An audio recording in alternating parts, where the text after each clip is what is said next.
औज़ुबिल्लाहिमिनश्शैतानिर्रजीम बिस्मिल्लाहिर्रहमानिर्रहीम। 5वीं जमात के अज़ीज़ तलबा व तालिबात, अस्सलामु अलैकुम वरहमतुल्लाहि वबरकातुहू। प्यारे बच्चों, जैसा आपका मालूम है, हम आज इसमें ज़ात की किस्में पढ़ रहे हैं। आज हम पढ़ेंगे इसमें ज़ात की चौथी किस्म, इसको इसमें तस्गीर कहते हैं। तो इसमें तस्गीर छोटेपन को कहते हैं। प्यारे बच्चों, ज़रा इन कलिमात को गौर से सुनिए। कुल्हाड़ी से शाख काट लो, थाली में खाना खाओ, बागीचे में फूल खिले हैं। ये किताबचा किसने लिखा है? ऊपर के जुमलों में कुल्हाड़ी, थाली, बागीचा और किताबें जैसे अल्फाज इस्तेमाल हुए हैं जिनसे इनका चीज़ों का छोटापन यानी छोटा होना जाहिर होता है। लिहाजा जिन अल्फाज से चीज़ों का छोटापन जाहिर होता है इनको इसमें तस्गीर कहते हैं। मसलन पहाड़ी, कुल्हाड़ी, संदूकचा, बंदूकचा वगैरह। तारीफ इसमें तस्गीर वो इसमें जिससे किसी चीज़ का छोटापन या छोटा होना जाहिर हो, मसलन आरी, बिटिया, आलूचा, बेलचा वगैरह। अब दरअसल जुमलों को खाली जगहों को इसमें तस्गीर से पुर कीजिए।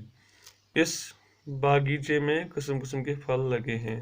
हरी निवास एक पहाड़ी पर वाक़ा है। झाड़ी के काटने के लिए आरी होनी चाहिए। इस टोकरी में थोड़े मेवे भर सकते हैं। इस किताबचे में क्या लिखा है?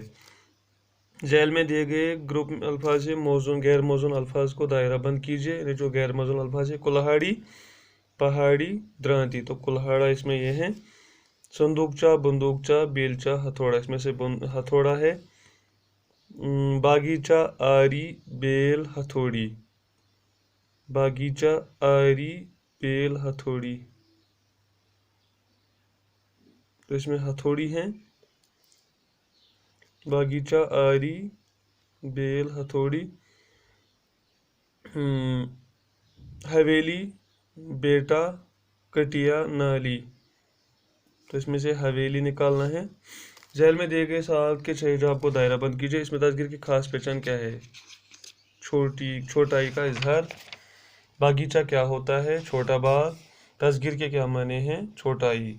कालम अलिफ में दिए गए अल्फाज को कालम बे में दिए गए अल्फाज से मिलाइए। कालम अलिफ पढ़ने की चीज़ वो है क्या है? किताबचा।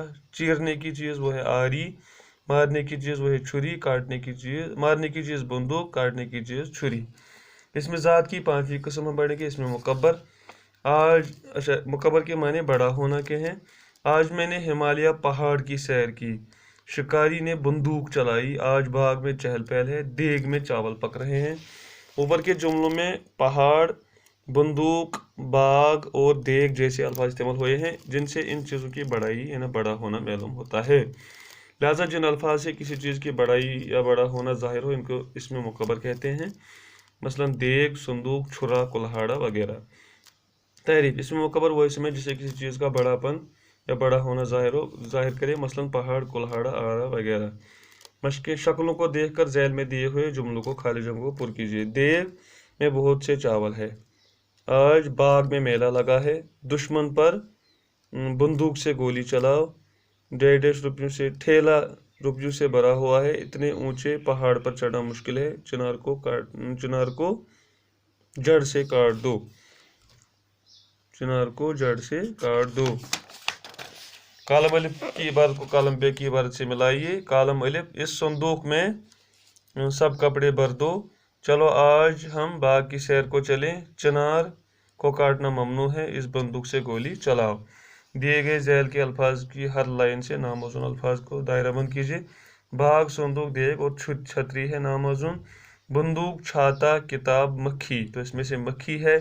द्रांति, पहाड़, आरा, कुल्हाड़ा, इसमें द्रांति है। मकड़ी, मकड़ा, थाल, हाल। मकड़ी, मकड़ा, थाल, हाल, तो इसमें से हाल है। झैल में दिए गए सवाल के जवाब को दायरा बंद कीजिए। इसमें मुकब्बर किस चीज़ को कहते हैं? बड़ेपन को। बागीचा का बड़ापन क्या है? बाग। पहाड़ी का बड़ापन क्या है? पहाड़। आलम में सबसे बड़ापन किसको हासिल है? खुदा को। तो प्यारे बच्चों, ये था इसमें तस्गीर का आखिरी किस्म, इसमें मुकब्बर। तो उम्मीद है कि आप इस लेक्चर को गौर से सुनोगे। इंशाअल्लाह ताला آج ہم نے اس میں ذات کی آخری قسم پڑھی ہے ذات کی آخری قسم پڑھی ہے اس میں مکبر. تو اس کے بعد ہم پڑھیں گے صفت کی قسمیں. آئندہ کے لیکچر کے لیے ہمیں اپنی دعاؤں میں یاد رکھیے گا. السلام علیکم ورحمۃ اللہ وبرکاتہ.